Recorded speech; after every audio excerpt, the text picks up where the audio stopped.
ஐயனார் துணை சீரியல்ல அடுத்து என்ன நடக்க போகுதுன்னு பார்க்கலாம் வாங்க. ஒரு வழியா பல்லவனை தேடி கண்டுபிடிச்சி அண்ணன் தம்பிங்க எல்லாரும் சமாதானப்படுத்தி திரும்பவும் ஒன்றா இணைஞ்சிட்டாங்க. இதுக்கு அடுத்த சீனில் பல்லவனை கூட்டிகிட்டு கோயிலுக்கு போகிறாங்க நிலா. கோயிலில் உட்காந்து பல்லவங்கிட்ட பேசுகிறாங்க நிலா. பல்லவா, பிரச்சனை எல்லாமே முடிஞ்சு போச்சு. உங்கள் அம்மா வேற, அண்ணன்களோட அம்மா வேற அப்படின்னு இனிமே யோசிக்காத. காலேஜுக்கு போனால் ஒழுங்காக வீட்டுக்கு வரணும். திரும்பவும் இதையே போட்டு நினச்சி குழம்பிக்கிட்டே இருந்தேனா திரும்பவும் உனக்கு தவறான எண்ணங்கள் வரும். அதனால் உங்கள் அம்மா வேற, அண்ணன்களோட அம்மா வேற அப்படிங்கிற பிரச்சனையை சுத்தமாக இந்த நிமிஷத்தோட மறந்துரு. உங்கள் அண்ணனுங்க இது வரைக்கும் உன்னைய வேறவங்களோட மகன் அப்படின்னு நினச்சிருக்காங்களா? உன் மனசை தொட்டு நீயே சொல்லு பல்லவா அப்படின்னு நிலா கேட்குறாங்க. அதுக்கு பல்லவன் சொல்கிறாரு, இல்லை, நீ அப்படி நினச்சதே கிடையாது. இன்னும் சொல்லப்போனால் கூட பிறந்த தம்பியை விட அதிகமாக தானே என்னைய அண்ணனுங்க பார்த்துக்கிட்டாங்க.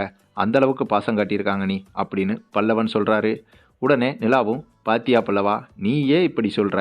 அப்புறம் எதுக்கு தேவையில்லாமல் ஃபீல் பண்ணிக்கிட்டு இருக்க? காலேஜுக்கு போனால் வீட்டுக்கு வர மாட்ற. ஸோ இன்னையோட எல்லாத்தையுமே மறந்துடு. இனிமே நாம் புதுசாக நம்ம லைஃப்பை ஸ்டார்ட் பண்ணுவோம். சரியா பல்லவா அப்படின்னு நிலா கேட்குறாங்க. அதுக்கு பல்லவனும், சரிங்க நீ, கண்டிப்பாக நான் இனிமேல் அண்ணன்களை விட்டு பிரியவே மாட்டேன், எங்கேயும் போக மாட்டேன் அப்படின்னு பல்லவன் நிலா கிட்ட சத்தியம் பண்ணி கொடுக்குறாரு. இதுக்கு அடுத்த சீனில் என்னதான் நடேசன் கொஞ்சம் முன்ன பின்ன இருந்தாலும் பல்லவனோட நிலைமையை நினச்சி கொஞ்சம் கஷ்டப்படுறாரு. ஆனால் அதை வெளியில் காட்டிக்காமல் மனசுக்குள்ளேயே பேசிக்கிறாரு. ஏன் இந்த பல்லவன் இப்படி பண்ணுறான்? சின்ன வயசில் தெரிஞ்சிருந்தாலும் பெரிய வயசில் தெரிஞ்சிருந்தாலும் உண்மை தானே.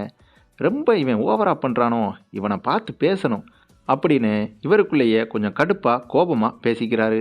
அதுக்கப்புறம் பல்லவனும் வீட்டில் நடேசனை கிராஸ் பண்ணி போகிறாப்புல. அப்போ நடேசன் ஏய் இங்கே போகிற, இங்கே வா அப்படின்னு கூப்பிட்றாரு பல்லவனை. அதுக்கு பல்லவனும், சும்மா போயா, உன் மேலே செம்ம கடுப்பில் இருக்கேன், போயிரு அப்படின்னு சொல்கிறாப்புல. அதுக்கு நடேசனும், என்னடா உனக்கு பிரச்சனை? என்ன பிரச்சனை? சின்ன விஷயத்த ஊதி ஊதி பெருசாக்கிக்கிட்டே போகிற. உனக்கு இப்போ என்ன தான் பிரச்சனை? உங்கள் ஆத்தாக்காரி யாருன்னு உனக்கு இப்போ தெரிஞ்சிருச்சுல, இப்போ என்னடா பிரச்சனை உனக்கு அப்படின்னு நடேசன் கேட்குறாரு. அதுக்கு பல்லவன் சொல்கிறாரு, யோ சும்மா இரியா, நானே ரொம்ப கவலையில் இருக்கேன், பேசாமல் இரியா. என்னோட வழி உனக்கு தெரியாதியா, பேசாமல் போயிரு. என்னோட அம்மா வேறவங்க அப்படின்னு தெரிஞ்சது கூட எனக்கு இப்போ கவலையாக இல்லை.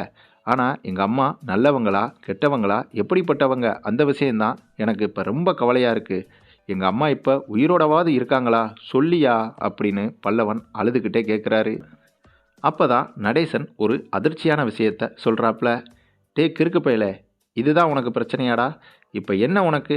உங்கள் அம்மா யாருன்னு தெரியணும், உங்கள் அம்மா கெட்டவளா நல்லவளான்னு தெரியணும், அவ்வளோதானே. வாடா என் கூட, இப்போவே உங்கள் அம்மாவை காட்டுறேன், நீயே பார்த்து தெரிஞ்சுக்க அப்படின்னு நடேசன் பல்லவனோட கையை பிடிச்சி தரன்னு இழுத்துட்டு போகிறாரு. அப்படியே போய் ஒரு இடத்துல ஓரமாக நின்றுக்கிட்டு, அங்கே பாருடா, கையில் கூடையை வச்சுக்கிட்டு ஒருத்தவங்க வராங்களே, அவங்க தான் உங்கள் அம்மா. உங்கள் அம்மா வேற எங்கேயும் இல்லை, இதே ஊரில் இங்கே தான் இருக்காங்க. நீ கேட்டியே எங்கள் அம்மா நல்லவளா கெட்டவளா உயிரோடு இருக்காங்களா இல்லையான்னு? உயிரோடு இருக்காங்க அப்படிங்கிறத நான் இப்போ காட்டிட்டேன். நல்லவங்களா கெட்டவங்களான்னு நான் சொன்னால் நீ நம்ப போகிறதில்ல. அதனால் இப்போ நீயே இவங்கள பற்றி உண்மையை தெரிஞ்சுக்க. ஆனால் உன்னடா, இந்த விஷயத்தை பற்றி நம்ம 2 பேர்த்த தவிர வேறு யாருக்குமே தெரியக்கூடாது. ஏன் சொல்கிறேன் அப்படின்னா, நீ உங்கள் அம்மாவை பற்றி போய் முழுசாக தெரிஞ்சுக்க. அதுக்கப்புறம் இதை நான் ஏன் உன்கிட்ட சொன்னேன் அப்படின்னு உனக்கே தெரியும். போடா, போய் உன் ஆத்தா கிட்ட பேசுனதுக்கு அப்புறமாவது மூஞ்சியை நல்லா வச்சுக்க. எப்போ பார்த்தாலும் ஒப்பாரி வச்ச மாதிரியே மூஞ்சியை வச்சுக்கிட்டு சுற்றுற. போடா, போய் தொலைடா அப்படின்னு சொல்லிட்டு நடேசன் வெறுன்னு போயிடுறாரு.